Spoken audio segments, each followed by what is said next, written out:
Hello friends, welcome to educational academy. आज हम पढ़ेंगे आंग्ला मैसूर युद्ध first, second, third and fourth. ये जो चार युद्ध होते हैं बहुत ही ऐतिहासिक रूप से रूप से बहुत महत्वपूर्ण युद्ध होते हैं। इससे जो लिए गए जो निर्णय हैं वो रियली में भारतीय राजनीति पे डायरेक्ट प्रत्यक्ष रूप से प्रभाव डालते हैं। आप इससे पहले जो हमने बंगाल में देखा था, बंगाल में हुआ था प्लासी का युद्ध। प्लासी का युद्ध के बाद कैसे बक्सर का युद्ध हुआ, और उसके बाद कैसे बक्सर का युद्ध होने के बाद जो वेदरा का, फिर वेदरा में कैसे फ्रांसीसी मतलब डचों को भगाया था अंग्रेजों ने। फिर आया था वांडीवाश का युद्ध, कैसे अंग्रेजों ने मतलब फ्रांसीसियों को अपने मतलब भगाया था, उसको हराकर उसको कैसे समाप्त कर दिया था, उसकी क्षेत्रीय शक्ति को। अब उसके बाद आता है इनकी नजर भारतीय, जब ये जीत जाती अवध भी आ जाता है, बिहार, बंगाल, उत्तर भारत के जितने भी क्षेत्र सारे इसके अंदर आ जाते हैं। तो अब ये क्षेत्र आता है मालाबार तट। अब ये मालाबार तट है, यहाँ पे ये मालाबार तट है, ये सारा मालाबार तट है, ठीक है। यहाँ पे इसकी नजर पड़ती है, क्यों? क्योंकि मसालों के व्यापार के लिए सबसे समृद्ध स्थान था। अब मैं बताने जा रहा हूँ कि इसको थोड़ा इतिहास बता साउथ। अब इसकी नजर साउथ इंडिया पे है, तो साउथ इंडिया में यहाँ पर रहता है एक जो मैसूर, ये जो बना रहता है ये मैसूर राज्य, ठीक है। और ये जो रहता है ये मराठे रहते हैं, ये मराठे रहते हैं, ठीक है। ये निजाम का क्षेत्र रहता है, सारा निजाम है। ये जो रहता है कर्नाटक, और ये जो क्षेत्र रहता है उत्तरी सरकार, ये क्षेत्र रहता है उत्तरी सरकार का। और स्टाफ से ये जो रहता है, ये वाला जो क्षेत्र दिख रहा ये है त्रावणकोर। कौन सा? त्रावणकोर, ये क्षेत्र रहता है इनका। अब ये मैसूर रहते हैं, ये मैसूर और ये कर्नाटक। अब कंफ्यूज मत होइएगा, कर्नाटक भी यहाँ पे है, लेकिन यहाँ पर कैसे, ये उस समय के हिसाब से जो बताया गया कर्नाटक। ये हो गया निजाम का, हैदराबाद का निजाम, और ये हो गया मराठा, ठीक है। ये उत्तरी सरकार। ये जो है ना अभी फिलहाल उस समय जो जब प्लासी का युद्ध हुआ था, प्लासी का बक्सर और इलाहाबाद की जो संधि होने के बाद जो नजर भारत में आई और दक्षिण भारत में, तो ऐसी स्थिति थी, ऐसे ऐसे शासक थे, ठीक है।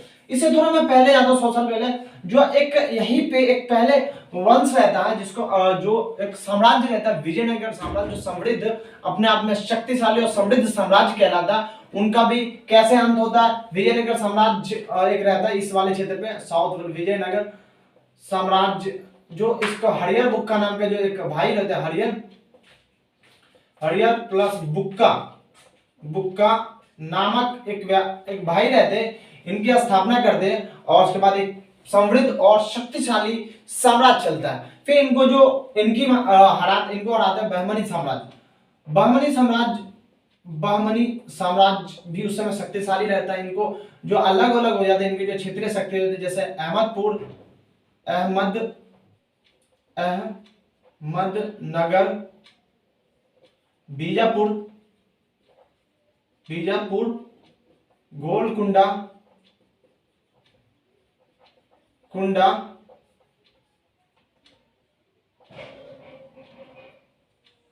वीदर,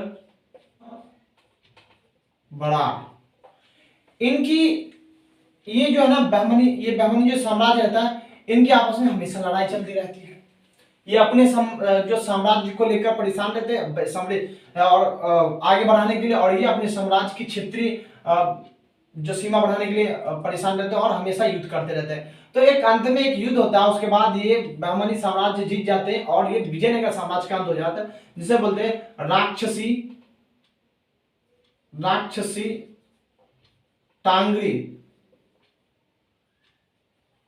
टांगरी का युद्ध।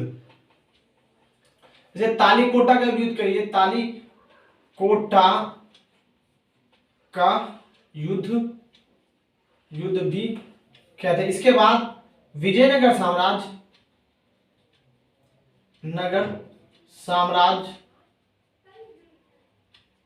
की हार होती है, और उसके बाद ये समाप्त हो जाए विजयनगर साम्राज्य। और लमसम में इनका भी अंत हो जाता है। अब ये सब वहीं पे है, खत्म हो गए दक्षिण भारत के बताने के, जो मैंने बता दिया, ठीक है ना। अब जो आता है, जो आप देखिए किस टाइप से एक जो हिंदू साम्राज्य रहता है, उसके बाद देखो अभी कैसा है, अभी जो सिचुएशन है, अभी क्या है, मराठा है, निजाम है, मैसूर में जो बैठा हुआ एक, अच्छा मैसूर जो आप देख रहे हो, मैसूर जो अब जो बना साम्राज्य, ये एक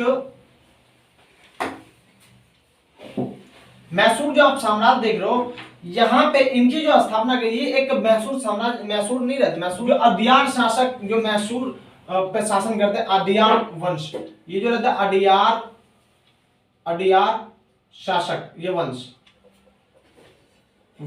इसकी स्थापना जो करते हैं दो भाई, एक होता है स्थापना जो करते हैं चिक्का कृष्ण, इसकी स्थापना कौन करते हैं, चिक्का कृष्ण राज इसकी स्थापना करते हैं। किसकी, अडियार वंश की जो स्थापना करते हैं चिक्का कृष्ण राज, ठीक है, अडियार वंश की स्थापना चिक्का कृष्ण राज करते हैं। इसमें जो है ना दो भाई मिलकर इसका शासन चलाते हैं।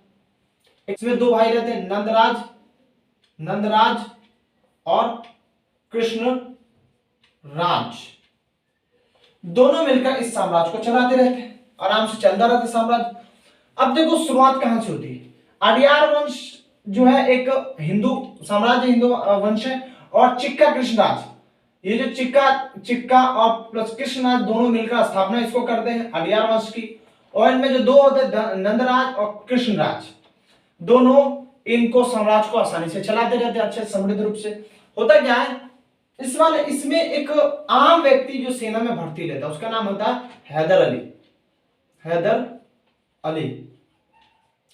हैदर अली एक आम नागरिक की तरह सेना के क्षेत्र निचली स्तर से सिपाही के एकदम सिपाही में भर्ती होता, और वो एक कौशल, इसके अंदर गुण कूट के भरा हो, एक ऐसा व्यक्ति था जिसके अंदर अच्छी कूटनीतिक व्यवस्था जिसे बोलते हैं, अच्छी समझदारी थी, और उस रूप से अपनी समझदारी से और अपनी कूटनीतिक तरीके से कैसे अंग्रेजों को अपने चक्र में फंसाया, और आंग्ला मैसूर युद्ध में कई बार अंग्रेजों को भी बाजी मार जाते थे।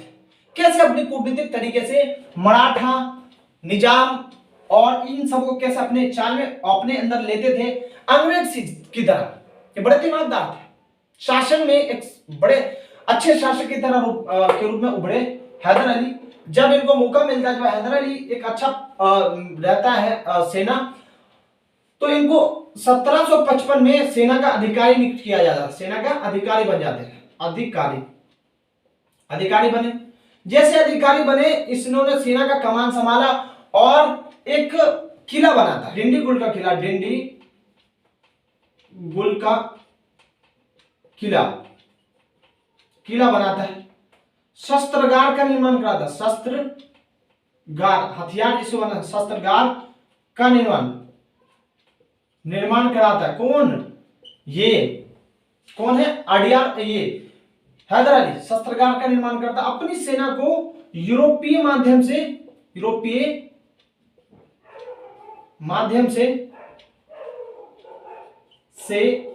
ट्रेनिंग देता है,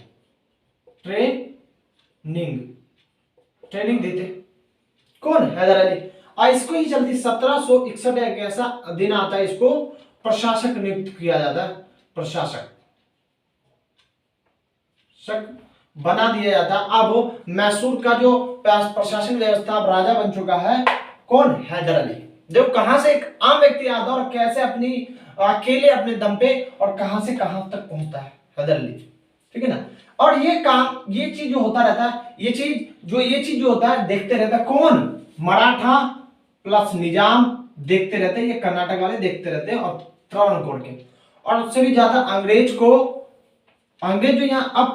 है ना 1700 प्लस ये यहाँ पे बैठ चुके हैं, प्लासी और बक्सर की और सहायक संधि के बाद यहाँ पे जो इलाहाबाद की संधि के बाद यहाँ पे बैठ चुके हैं, 1765 के बाद बैठ चुके हैं यहाँ पे। और यहाँ पे अंग्रेजों का कब्जा है, अब ये चीज अंग्रेज देखते रहते हैं।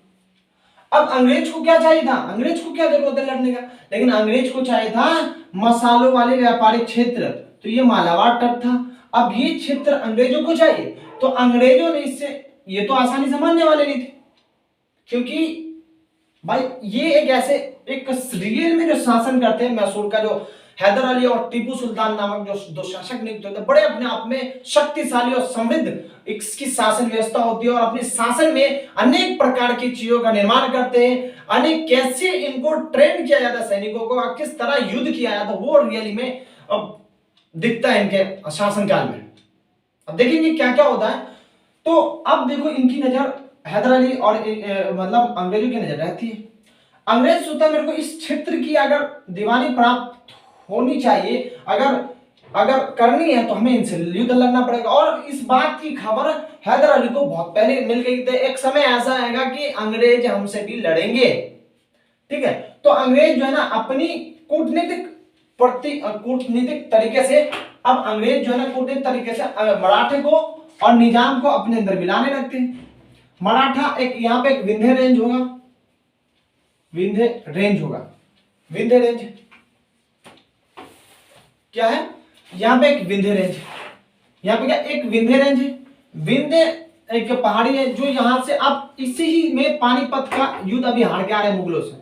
यहाँ पे पानीपत का युद्ध हार के आ रहे हैं। इनको अभी चाहिए पैसे की जरूरत है, बहुत ज्यादा ही रकम की जरूरत है अब इनको, और इनको चाहिए निजाम को क्षेत्र की जरूरत है, क्षेत्र, ठीक है। अंग्रेज इनको बुलाते हैं और इनको समझाते हैं कि आपको क्षेत्र पैसे चाहिए, क्षेत्र चाहिए, मिला मैं दूंगा, आप बस मेरे गुट में शामिल हो जाइए। और किसी भी तरह वो अंग्रेज के गुट में शामिल हो जाते हैं। ये दोनों, ये जो है ना पैसे और अंग्रेज को लेकर ये अंग्रेज के गुट में शामिल हो जाते हैं। कौन कौन हो जाते, तो ये निजाम और मराठा किसके गुट में, तो अंग्रेज के गुट में, किसके गुट में शामिल है, अंग्रेज मराठा प्लस निजाम प्लस अंग्रेज गुट में शामिल होते हैं। अब इस स्थिति को देखते हुए ये काम देखते रहता है कौन, मैसूर का जो शासक होता है हैदर अली। अब हैदर अली भी अपने आप में एक बहुत कूटनीतिक व्यक्ति था, जो अपनी भी जो इस व्यवस्था के चलते मशहूर था और उनकी साम्राज्य एक समृद्ध रूप से चल रही थी। तो वो भी कहां चुप रहे, वो भी आराम से बुलाए मराठा को और निजाम को, बुलाए भाई क्या चाहिए आपको। तो इन्होंने बोला कि भाई मेरे को पैसे की जरूरत, मेरे को पैसे चाहिए। निजाम को क्षेत्र की जरूरत थी तो उनको क्षेत्र, भाई क्षेत्र देंगे। आप मेरे से क्यों लड़ रहे हो, तो मेरे से क्यों लड़, हम तो भाई भाई, हम तो एक ही क्षेत्र के एक ही जगह पे रहते हैं। अंग्रेज तो विदेशी है, तो हम उनसे, आप हमसे क्यों लड़ रहे हैं, आपको चाहिए तो मैं दूंगा, मैं दे रहा हूं, लीजिए आप। तो मराठा इनके अंदर मिल जाते हैं। निजाम को बुलाते, निजाम को भाई क्या चाहिए आपको, क्षेत्र की चाहिए ना, ले लो यार, क्षेत्र है मेरा, ले लो आप। तो काम करते हैं, उनको क्षेत्र मिल जाता है और युद्ध ये जो पाला है ना बदल जाता है। मराठा और निजाम हैदर अली के पास आ जाता है, हैदर अली के पास हो जाता, और ये होता युद्ध कौन सा, 1767 से एक 69 तक युद्ध चलता है, जिसको बोलते हैं आंग्ला मैसूर युद्ध। आंग्ला मैसूर युद्ध प्रथम, ये युद्ध चलता है इनके बीच में। किसके बीच में, तो हैदर अली और ये चलता और ये अच्छे से होता। लेकिन इस बीच में देखो निजाम फिर धोखा दे देते हैं। निजाम को लगता है शुरू में हैदर अली, जब शुरू से 2 साल का युद्ध, शुरू जब हैदर अली कुछ क्षेत्रों में हारते हैं तो ऐसा लगता है निजाम को, यार लग रहा है कि हैदर अली हार जाएंगे, मैं उनको अंग्रेज के साथ जाना है, तो अंग्रेज के साथ फिर दोबारा मिल जाते हैं, ठीक है। तो अंततः लास्ट में बुरी तरीका अंग्रेज की हार होती है, इसमें अंग्रेजों की हार होती है, हार। और इसी के बाद एक सहायक संधि होती है जिसे बोलते हैं मद्रास की संधि। हारने के बाद बुरी तरीके अंग्रेज हार जाते हैं और इसको सुलझाने के लिए मद्रास की संधि होती है, ठीक है, मद्रास की संधि। ये मद्रास की संधि में क्या होता है, अब देखो यहाँ पे भारतीय राजा फिर गलती करेंगे।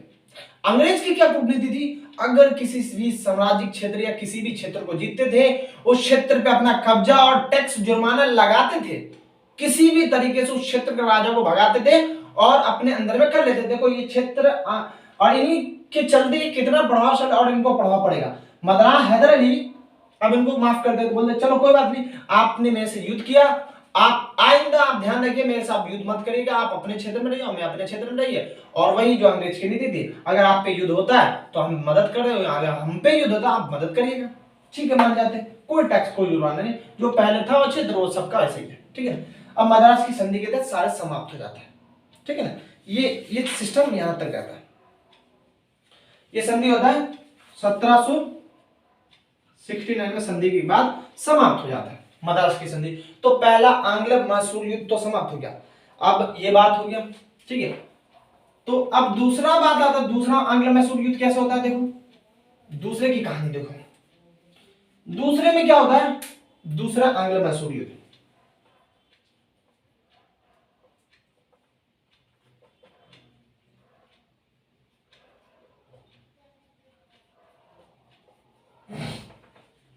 दूसरे में क्या होता है, इसमें देखते हैं। इसमें अब इस समय जो अभी जनरल होते हैं, जनरल स्मिथ होते हैं। अभी जो केंद्र में जो अंग्रेजों के जनरल हैं, अभी गवर्नर जनरल नहीं आए, वो स्मिथ है। लेकिन सेकंड मैसूर युद्ध में गवर्नर जनरल बन जाते हैं।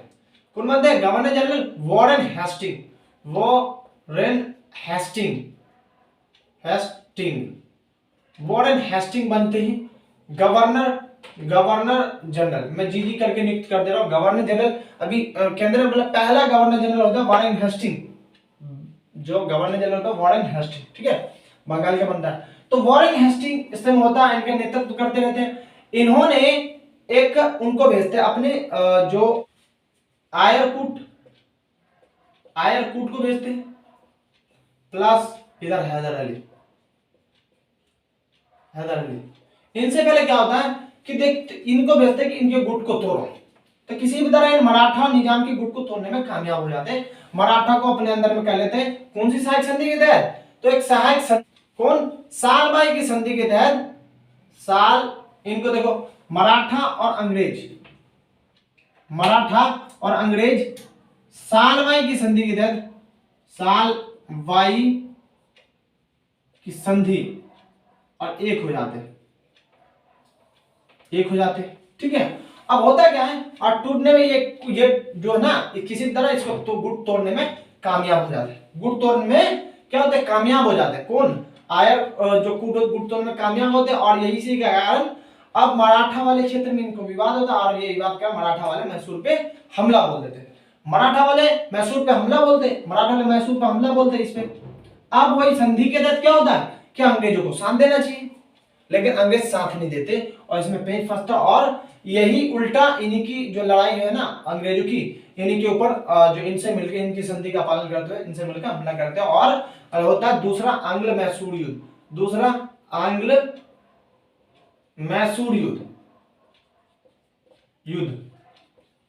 ठीक है ना। इसमें क्या होता है, आयरकूट और हैदर अली दोनों लड़ते हैं।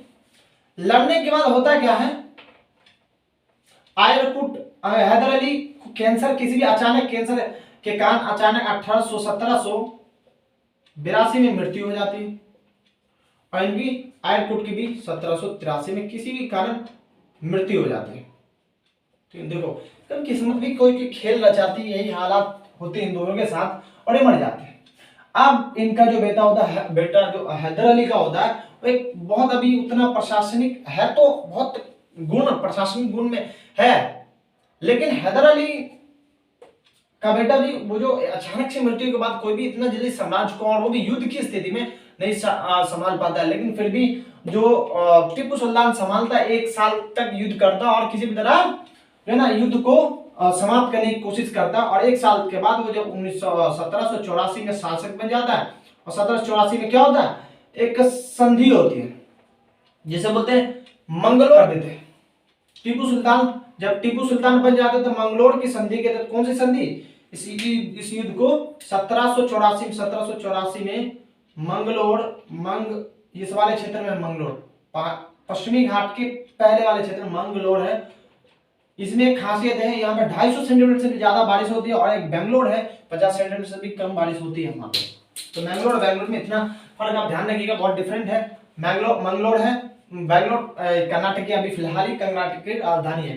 तो मंगलोर संधि होती है किसके बीच में, टीपू सुल्तान प्लस अंग्रेज के बीच में होता है, टीपू प्लस अंग्रेजों के बीच में होता है। इसमें बोलता है जो जीते क्षेत्र, इसमें भी कोई मसला हल, देखो इससे पहले भी कोई मसला हल नहीं होता, और अब भी ये था कि जो जीते क्षेत्र थे उनके जो आपके जो जीते क्षेत्र थे वो आपके पास गए, जो हारे हुए क्षेत्र वो हमारे पास। जो आप जीत चुके वो आपके हो गए, जो अभी फिलहाल है हमारे वो हमारे, जो जैसे थे पहले वैसे लगेंगे, लमसम यही इसका अंत होता है। तो टीपू सुल्तान बन जाते हैं।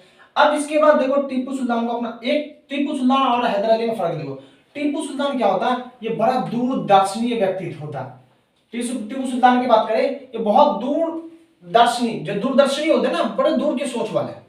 इनका सिस्टम था कि जैसे अंग्रेज ने अपने आप को विदेशों से में जाकर अपनी कंपनियां स्थापित किया और शासन किया, इनका भी सेम ऐसे सोच होते हैं। तो फ्रांसीसियों का मदद लेके अनेक प्रकार की कंपनियां स्थापित करते हैं, विदेशी व्यापार जैसे इनका व्यापार समृद्ध हो जाता है। अरब, तुर्की, बहुत सारे इनके जो संबंध होते हैं, नेपोलियन, अरब, तुर्की, फ्रांस, ये बड़े बड़े जो विश्व स्तरीय क्षेत्र में इनका व्यापार होता है, इनका संबंध बना लेते हैं, अपने आप को समान लेते हैं और अपना विश्व व्यापार जैसे क्षेत्रों की विश्व व्यापार जो होता है ना, जिसे वर्ल्ड ट्रेड कर सके, वो स्थापना करते हैं। स्वतंत्र वृक्ष, जो स्वतंत्र वृक्ष की स्थापना करते हैं। तो ये जो क्षेत्र, ये जो टीपू सुल्तान के बारे में देख लो थोड़ा सा। सुल्तान क्या होता है, टीपू सुल्तान तो दूरदर्शनी होता है, बहुत ज्यादा दूरदर्शनी होता है, दूरदर्शनीय होता है, ठीक है ना। विदेशी व्यापार में समृद्ध होता है इनका दिमाग, व्यापार में आगे, अपने राज्य को स्वतंत्र वृक्ष घोषित करना, स्वतंत्र वृक्ष लगाइए ऐसे, अपने आप को टीपू नागरिक घोषित किया, अपने को नागरिक टीपू घोषित किया, ठीक है। इनका काम था। अब इन्होंने अलग अलग शस्त्रागार का निर्माण किया, बंदूक, तोपे, अनेक डिजाइन की तोपे का निर्माण किया, जो किसकी मदद से, तो फ्रांसीसियों की मदद से। फ्रांसीसी यहां पे देखो, मैसूर के क्षेत्र का माहे में फ्रांसीसियों का कब्जा है और अच्छा उनकी भरपूर फायदा होता है। माहे में किसका, अंग्रेजों से, माहे में अंग्रेज से, माहे में जो टीपू सुल्तान अच्छे से अच्छे फायदा उठाते, किससे, जैकोबिन क्लब, जैकोबिन क्लब बनाया, जैकोबिन क्लब।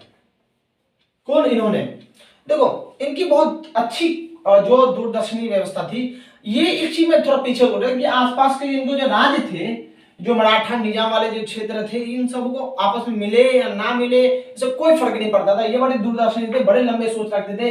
अन्य अपनी सैनिकों को इस तरह ट्रेन किया था, जैसे आधुनिक तरीके के तौर पे आधुनिक प्रशिक्षण देकर, जो फ्रांसीसी से मदद लेकर अनेक प्रकार की अपने राज्य में एक समृद्ध, इसके क्षेत्र में व्यापारिक गतिविधियां बहुत तेजी से चलती थी, क्योंकि क्षेत्र जो मसालों का व्यापार इसका बहुत दूर दूर तक चलता था, ये जो मसालों का व्यापार। और इसी को देखते अंग्रेज जो थे बड़ा नाराजगी जाहिर करते थे और बड़ा नाराज, तो इन्होंने गुट बनाया। इन्होंने क्या किया, अब जो तीसरा जो आंग्ला मैसूर युद्ध होता है, देखो तीसरा होने का कारण देखो होता क्या है। अब जो तीसरा जो होता है, लॉर्ड कॉर्नवालिस, तीसरा कौन सा होता है, आंग्ला तीसरा आंग्ला मैसूर युद्ध। गवर्नर जनरल होता है लॉर्ड कॉर्नवालिस। लॉर्ड कॉर्नवालिस होते हैं गवर्नर जनरल, बड़े एक कूटनीतिक व्यक्ति होते हैं। इन्होंने अपने दौर में अपने दौर में अलग प्रकार की नीति चलाई इन्होंने। ये भी एक बहुत, मतलब इन सब मामले में, कूटनीतिक मामले में बहुत आगे थे। तो अब इन्होंने क्या किया, देखा कि इन दोनों का जो ग्रुप है, इनको हमें अपने मिलाना चाहिए। और एक लालच के तौर पे, जैसे हमने प्लासी और बक्सर का युद्ध जीता था, एक तो ये एक बहुत टक्कर देने वाले निजाम ये बन गए थे मैसूर वाले, मैसूर के क्षेत्र से जो ये बना था, टीपू सुल्तान टक्कर दे दिया पूरा। तो अब इसी को देखते लॉर्ड कॉर्नवालिस जो थे, इन्होंने क्या किया, अब युद्ध ना करेंगे, अब आराम से अपने आप को जो इनको निजाम वाले क्षेत्र, मराठा निजाम वाले क्षेत्र से आसानी से इनको अपने अंदर करेंगे। तो इन्होंने क्या किया, मराठा को अपने अंदर मिला। सबसे पहले आते ही मराठा तो पहले थे ही, फिर से मराठा को एक किया, मराठा प्लस निजाम, निजाम प्लस अंग्रेज मिले, अंग्रेज मिलके 1792 की सेना, इनकी सेना और इनकी सेना एक हो जाती है। अब जो मैसूर होता है, मैसूर का जो टीपू होता है, टीपू, इनके नीचे अब त्रावणकोर, आप जो त्रावण की चर्चा अब कर रहे हैं, त्रावणकोर जो होता है, त्रावणकोर को देखता रहता है यार, यहाँ से मसाला को पूरा अंग्रेज को भेजता है विदेश, और यहाँ पे जो अंग्रेज के दूत हैं, अंग्रेज से इसका जामिन संपर्क अच्छा त्रावणकोर पे।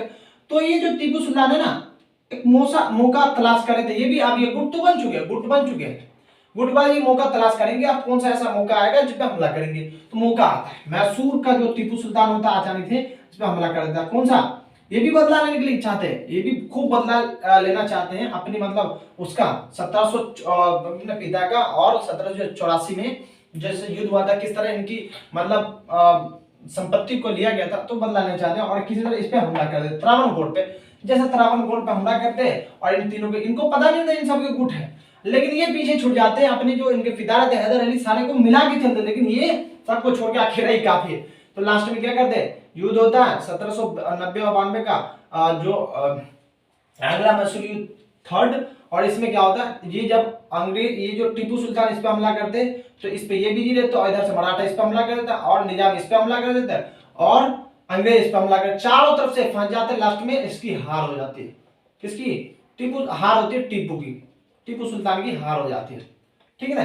इसको देखते हुए एक सहायक, एक संधि होती है, कौन सी, और इसी में इनके दो बेटे को जो है ना बंद कर लिया जाता है, और एक संधि होती है। अब देखो संधि स्टेप किस स्टेप से करेंगे, तो एक संधि होती है, संधि का नाम है श्री 1792 में संधि श्री रंगपट्टनम, श्री रंगपट्टनम। अंग्रेज जो लॉर्ड कॉर्नवालिस प्लस टीपू, ठीक, इसके बीच में हुआ। इसमें क्या तय हुआ, इसमें तय हुआ कि 2 करोड़ रुपए, 2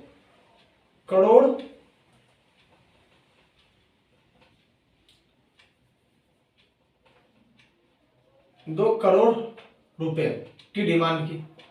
क्यों, इनके 2 बेटे जो थे को बंधक बना लिया,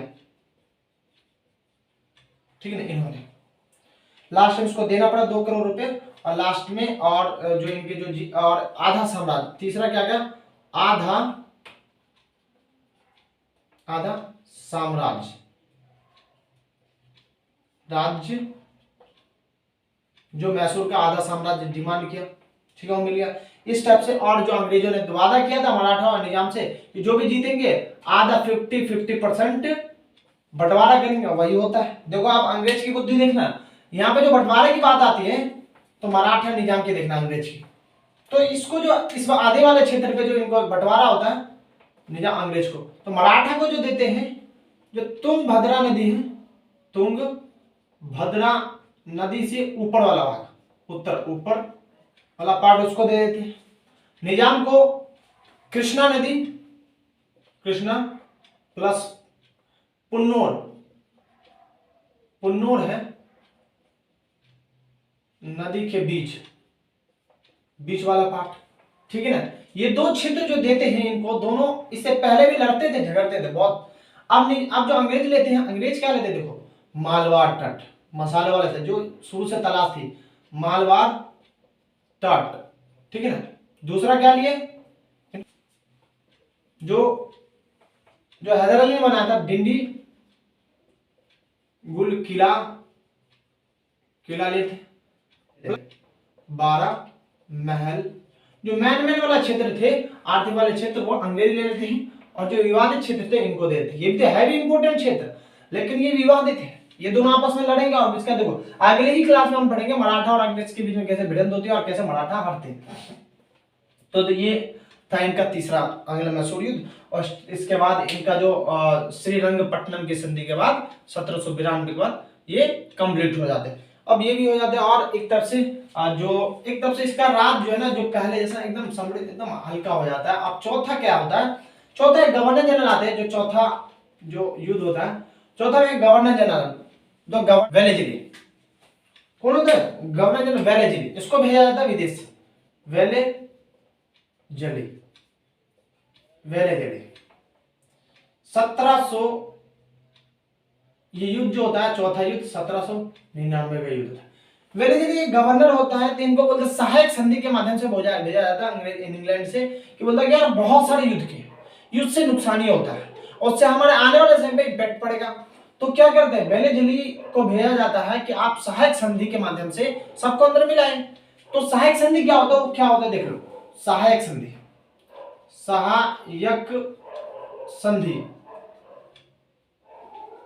एक तो संधि होता है, एक होता है सहायक संधि।